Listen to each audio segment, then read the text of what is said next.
pas beaucoup de preuves pour soutenir l'évolution, ou on peut parler de preuves ou d'évidence. Bon, qu'est-ce qu'on a comme évidence, disons, qui pourrait appuyer une création, ou plutôt un créateur, un design, une planification intelligente de l'univers qu'on connaît dans le moment? Je suis sûr que, bon, tu as quand même des idées intéressantes à nous partager un peu là-dessus. Oui, certain. Il y a vraiment beaucoup de preuves autour de nous qui concernent un créateur. Qu'on regarde le système symbiotique entre les abeilles et les fleurs, ou qu'on considère je ne sais pas, que la vie vient de la vie, ou que tout va vers la détérioration, donc on ne voit pas des améliorations.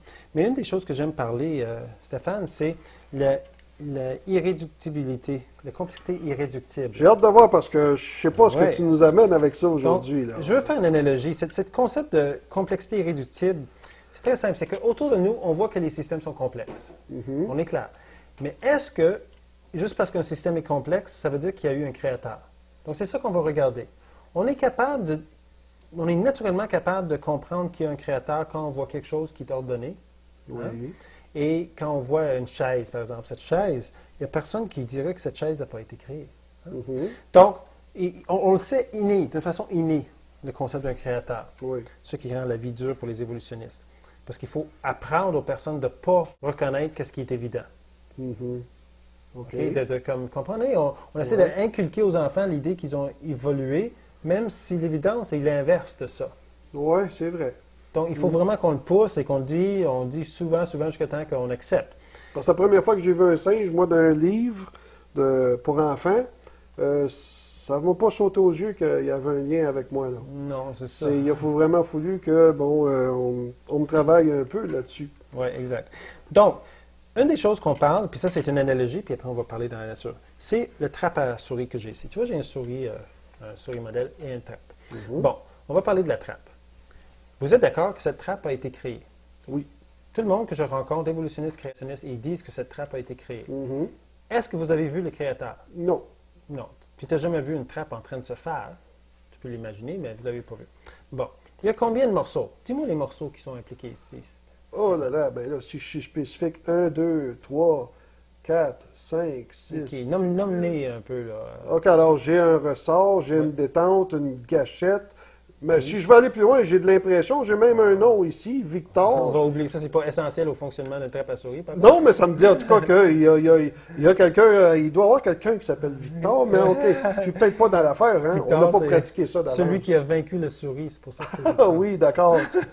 Alors donc, ici, on a un endroit pour appâter. Oui, exact. Donc, on a le ressort, on a la clampe, on a la tige, on a le morceau de bois, on a la...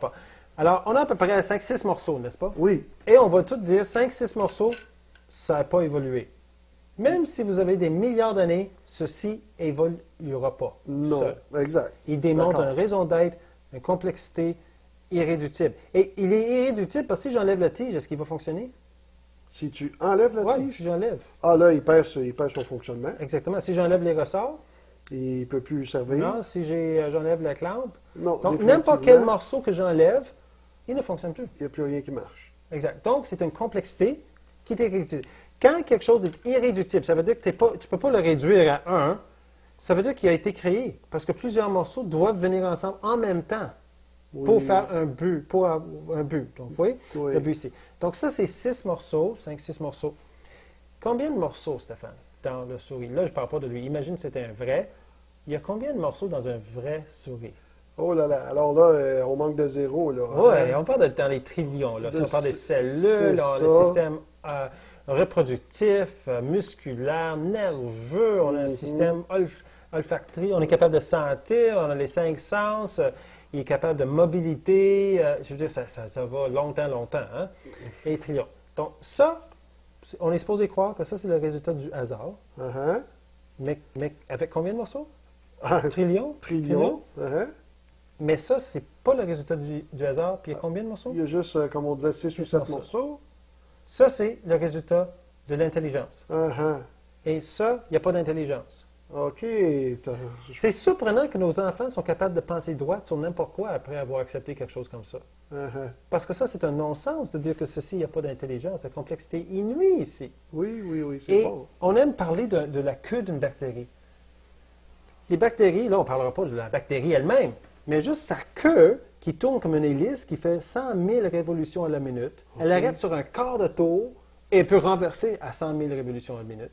Ah, oui. Cette queue-là a une instruction pour se faire. C'est sûr que si tu as une maison, tu as un plan d'architecte, mais c'est pas assez le plan d'architecte. Il te faut des matériaux.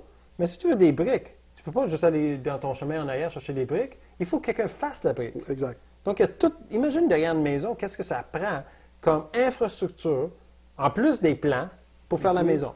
Donc, le plan, c'est le code génétique pour faire le queue. Mais là, il faut toute l'énergie. Il faut une manière d'avoir quelque chose qui va transporter les aliments, qui va prendre les aliments, qui va les mettre à la bonne place pour faire l'hélice. Et après ça, il y a le fonctionnement de l'hélice. Avoir une hélice qui ne fonctionne pas, ce n'est pas très utile. Mais ces bactéries, ils ont 40 à 200 hélices. Donc, c'est comme si tu es dans un sous-marin, si vous êtes dans un sous-marin, avec des hélices partout. Mais là, il faut coordonner vos hélices. Sans ça, vous irez nulle part. Hein? Vous comprenez? Un bateau où il y a des moteurs partout. Là.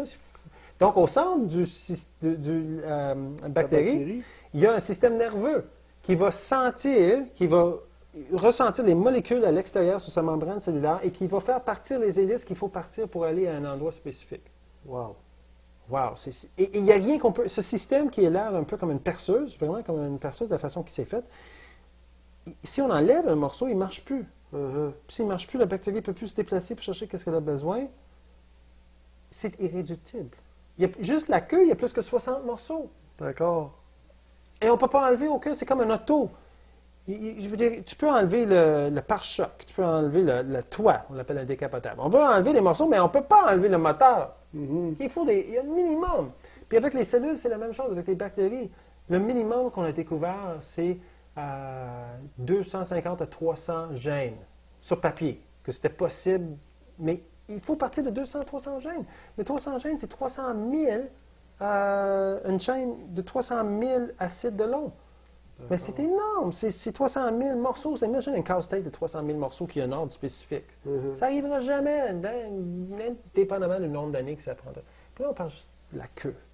Comprenez? On parle, la bactérie même, il y a 468 gènes, la plus petite bactérie, et on a besoin de 397, on a découvert en 2006, pour le faire fonctionner.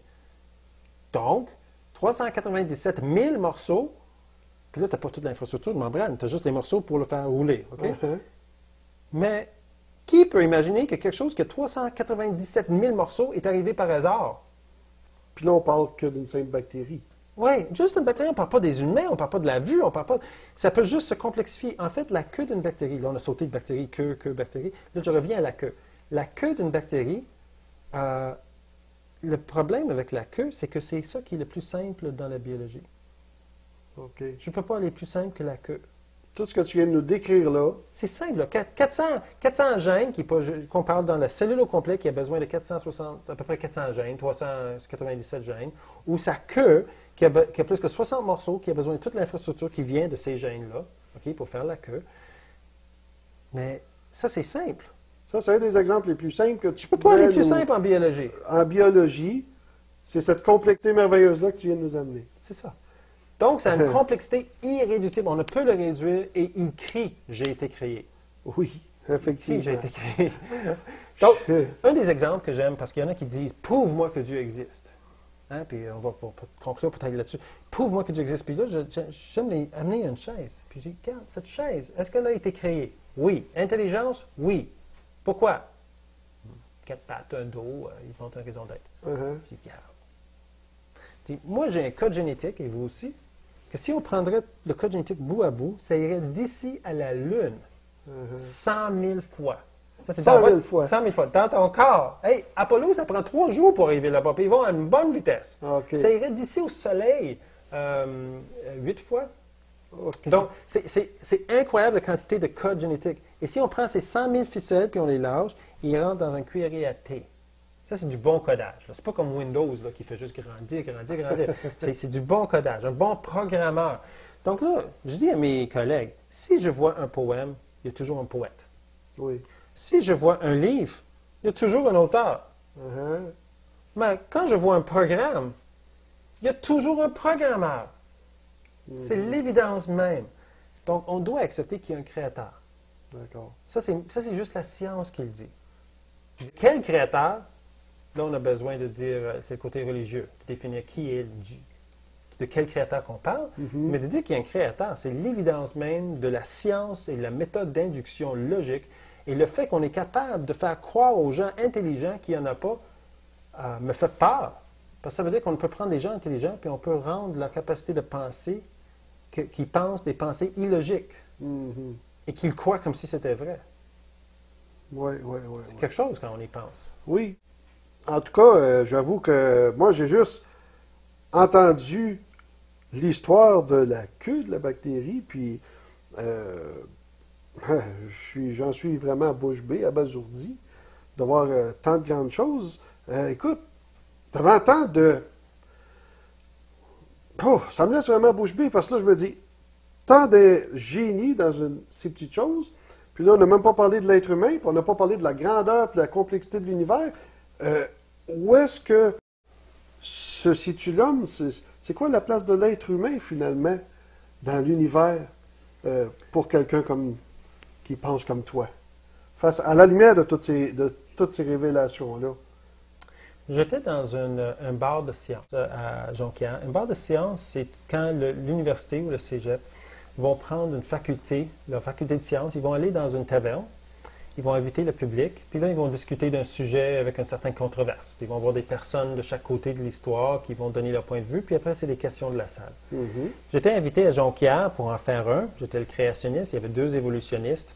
Peut-être on était égal, comme ça. Je ne sais pas. À chaque fois, il arrive un peu comme ça. Et j'avais 3 minutes pour présenter la création. Imagine, tu as 3 minutes. Tu as juste droit à 3 minutes. Eux autres, il y avait 6 parce qu'ils étaient 2. Mais j'avais 3 minutes et j'ai présenté, on a parlé, j'ai répondu à beaucoup de questions. Et là, il y a un jeune homme qui me pose une question. Dans une taverne, il n'y avait pas de chrétien, peut-être qu'il y en avait un, à part de moi. Et le jeune homme, il dit, si on a été créé, pourquoi qu'on a été créé?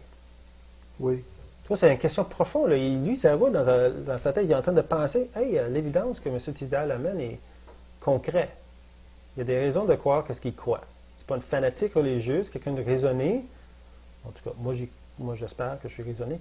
Et il regarde ça et il dit, mais pourquoi? Et ça revient à la question de pourquoi qu'on est ici? Où est notre place? Et j'ai tourné vers lui et je lui ai dit, pourquoi est-ce que nous on crée? Tu vois, moi je connais la Bible et on est fait à l'image du Créateur. Donc, quoi qu'on est sous péché, avec une nature pécheresse, on fait des choses un peu pour la même raison souvent. Et dans ce cas-ci, je pense que j'étais inspiré et j'ai demandé au jeune homme, pourquoi que nous on crée? Il a pensé quelque temps, puis là il dit, mais pour notre plaisir. Ben ouais, on fait un modèle, on fait des choses, une maison, on bâtit une maison, pourquoi on crée des choses? Parce qu'on aime ça. On a besoin, ou c'est la nécessité, mais des fois c'est juste pour le plaisir de le faire. Et j'ai tourné vers lui et j'ai dit, hey, c'est exactement ça. Le Créateur nous a créés pour son bon plaisir. Et vous voyez, ça veut dire que dans la création, il n'y a pas juste l'attention. Hein, le système symbiotique entre les abeilles puis les fleurs, ou les fourmis et leurs champignons, et tout ça, il y a de l'attention, mais il y a de l'intention. De l'intention. Et ça, c'est important, parce que ça veut dire qu'on a une signification. Et la Bible, justement, est en train de dire qu'il y a une raison pourquoi on a été créé, pourquoi on ne fait pas partie de la règne des animaux. Il nous donne une place spécifique et une responsabilité spécifique et un devoir face au Créateur, qui est aussi un juge, à quel on doit faire face. Donc, nous, en décidant, en acceptant d'où qu'on vient, mais là, on va regarder où est-ce qu'on s'en va. Comme vous savez, la Bible est claire. On a un choix à prendre pendant qu'on vit sur la terre. C'est qu'on a un choix pour choisir de se soumettre au plan de Dieu, qui est à travers Jésus-Christ, qu'il est mort à notre place. Que le mal que nous on fait, le péché que nous on vit avec et qu'on fait, que le Dieu juste ne nous enverra pas à l'enfer, hein, comme on mérite, mais qu'il a envoyé son Fils, et son Fils a accepté de prendre notre place devant le juge suprême, et que l'amour de Dieu puisse venir à travers Jésus. Donc on a un choix, et qu'est-ce que la Bible dit? Elle dit que si on veut avoir la vie éternelle, c'est parce qu'on accepte qu'est-ce que la Bible dit concernant Jésus, qu'il est mort pour moi à la croix, et que j'accepte ça. C'est vraiment la raison comment je peux avoir la vie éternelle. Et que ce soit Jean 3,16, que ce soit dans Romains, que ce soit différentes places dans la Bible où Jésus, où on parle de discussion de la vie éternelle, si on est intéressé à savoir où est-ce qu'on s'en va, on a besoin d'aller voir qu'est-ce que Jésus a dit là-dessus et de confirmer qu'on a fait les étapes qu'il faut faire. D'accord. Alors, Laurence, tu nous expliquais comment Dieu nous a créés pour son plaisir. Et ce qui n'empêche pas, évidemment, Dieu qui aime aussi voir l'homme, sa créature, avoir du plaisir. Et je crois qu'on peut certainement dire que Laurence a certainement du plaisir à découvrir ce dans quoi il se spécialise, le créationnisme. Tu as l'air de vraiment aimer ce que tu fais. Et là, on vient de prendre quelques secondes pour monter debout les DVD et je vais te laisser nous parler un petit peu, en terminant, de ce que a à offrir l'association et ainsi que peut-être nous parler un petit peu du site Internet et entre autres des DVD que vous offrez sur le site que les gens peuvent commander. Oui, certainement. Ce que j'ai fait, c'est que j'ai fondé l'association avec un groupe d'hommes en 1990 et on appelait ça l'Association de sciences créationnistes du Québec parce qu'il y avait tellement peu d'informations sur la création et le modèle créationniste d'un point de vue scientifique en français. Vraiment, jusqu'à aujourd'hui, il y en a très peu. Nous, on a monté notre site web créationnisme.com, qui est le site web le plus visité au monde sur le sujet en français. Et on a des personnes qui peuvent devenir membres, même sur le site, il y a une place où on peut avoir l'information pour devenir membre, des personnes qui appuient financièrement notre œuvre, qui nous aident à être capables de faire d'autres DVD, d'avoir des traités pour donner aux gens, à faire des pamphlets, à voyager. Des fois, il faut qu'on aille dans des colloques scientifiques pour être capable de prendre l'information, pour répondre. Moi, je reçois des courriels tous les jours de personnes partout dans le monde, en français, généralement en français, des fois en anglais. Parce que l'association est quand même bilingue, hein, anglais et français. L'association est plus francophone. D'accord. Parce qu'il y a beaucoup d'informations en anglais, donc j'ai décidé que le Québec est bilingue et que je fais des conférences en anglais. Et je vais aux États-Unis, etc. Mais la demande, pour moi, l'appel a toujours été vers la francophonie, même si moi, je suis anglophone. D'accord. Et donc, c'est ça que Dieu a mis sur mon cœur, de faire ça pour la francophonie. Donc, on a 9 DVD ici. On a remarqué que les gens regardent plus les DVD que lire des livres. Pour le mieux ou pour le pire, les livres ont plus d'informations, c'est plus longue durée, mais voici la situation qui était réelle. Alors, on s'est concentré des efforts pour rendre disponibles nos conférences en DVD. Entre autres, la première série qui est ici, La Bible et la science, y a-t-il un lien? Il y a 4 DVD, un sur l'évolution de l'homme. Donc, justement, on répond à toutes les questions sur le chaînon manquant, etc. Il y a l'évolution, comment débattre un évolutionniste et ne jamais perdre. J'appelle ça un peu pour faire bousculer les gens, mais c'est un débat que j'ai fait à l'Université Laval avec Dr. Cyril Barrette. Donc, on peut voir ses arguments, on peut voir mes arguments. On peut le voir m'appeler un terroriste. Ah oui? Devant les 600 étudiants. Si vous voulez voir ça, c'est là-dessus. Apparemment, je terrorise Cyril Barrette. J'ai une conférence là-dessus avec Guy Leduc sur le déluge dans la mythologie et les langues des peuples. Donc là, on découvre que l'histoire de Noé est vraiment ancrée à l'intérieur. La clé pour comprendre les mythologies grecques, babyloniennes, plein de mythologies, c'est l'histoire du déluge. Donc ça, c'est pas une invention judéo-chrétienne comme telle, là. Non, mais non. L'idée d'un déluge global. L'idée du déluge global, comme j'ai dit, c'est dans toutes les tribus à travers le monde. Mais les Chinois ont connaissance de ça. Les Chinois ont un caractère. Leur caractère pour bateau, c'est un vaisseau avec 8 bouches dessus. OK. Mais c'est bizarre. 8 bouches sur un vaisseau, c'est un bateau. Mais on sait que l'arche de Noé, il y avait combien de personnes sur l'arche? Il y avait 8. Noé, sa femme, ses 3 enfants, ses 3 fils. Et on sait que ces gens-là ont vécu des longs temps après le déluge. Et même Shem, qui était le fils de Noé, a vécu 600 ans après le déluge. Mais lui était vivant en même temps que Jacob. Donc, 10 générations plus tard. Donc, ces générations, entre-temps, vivaient et mouraient. Et eux, en haut, ils continuaient. Les premières 4 générations. Alors, ils sont devenus les immortels. Ils sont devenus les dieux et déesses de la mythologie. Alors, on explique comment les noms, il y a des liens très, très clairs avec les noms qu'on voit dans la Bible et les noms des dieux et déesses de la mythologie du Moyen-Orient et à d'autres places. C'est là qu'on voit qu'on aurait pu continuer l'entrevue longtemps. Donc, il y a vraiment encore beaucoup de stock à aller voir. Le deuxième, ça c'est un kit, donc c'est une série de kits. Donc, ce kit-là, deuxième kit, c'est un kit plus scientifique, l'âge de la Terre, la complexité biologique. Donc là, on ne touche pas vraiment à la Bible, on va parler, c'est quoi l'évidence pour l'âge de la Terre? On a parlé un peu cet après-midi. Et aussi, on va parler sur les complexités irréductibles, on va parler, c'est quoi l'évidence de d'un créateur dans la nature et la conclusion même qu'il doit avoir un créateur. Okay? Ça, c'est dans le deuxième. Le troisième, c'est une série théologique, Jésus et la Genèse et les peuples chinois. Donc là, on montre que les Chinois, par exemple, avaient l'histoire de la Genèse en tout point, jardin, chute de l'homme, le serpent, etc., 500 années avant que Moïse l'a écrit. Okay. Et il y a même plus, je vais vous montrer que même, je crois qu'ils avaient une connaissance qu'il y avait besoin d'un sauveur et qu'il allait venir, mais ils ne savaient pas où est-ce qu'il allait venir. Mais je montre ça là-dedans. Finalement, il y a une série sur les dinosaures. Pas une série, il y a un DVD, à peu près 1h30, sur les dinosaures. C'était quoi les dinosaures? Est-ce qu'ils ont été sur l'arche? Est-ce que les dinosaures et les humains ont existé ensemble? Et est-ce qu'ils vivent encore ensemble? Donc là, on rentre un peu plus en détail sur les dinosaures. Et finalement, je voulais mentionner que sur notre site, les personnes peuvent devenir membres. Ils peuvent aussi nous écrire avec leurs questions, que moi je réponds personnellement, normalement, à leurs questions. Et aussi, ils peuvent être ajoutés à une base de données où on envoie les dernières nouveautés de ce qui arrive. Et ils peuvent s'afficher aussi avec un RSS au site quand on fait un changement. On a le blog, quand on met le blog, ils vont voir ce qui apparaît les derniers. Alors, les gens peuvent s'attendre que lorsqu'ils t'envoient une question, ça peut quand même prendre un délai de quelques jours avant qu'ils reçoivent une réponse. C'est exact. Spécialement si je suis en dehors du pays. Je n'ai ça. pas accès au courriel, donc je vais juste répondre quand je reviens. Mais je fais mon maximum pour être capable de répondre le plus vite possible de la question. D'accord. Alors, on vous rappelle l'adresse du site qui est très simple, n'est-ce pas? www.créationnisme.com ou .ca. On peut s'y rendre par plusieurs chemins. Alors, pas vous dire que tous les chemins mènent au créationnisme, mais ça vaut la peine d'aller jeter un coup d'œil.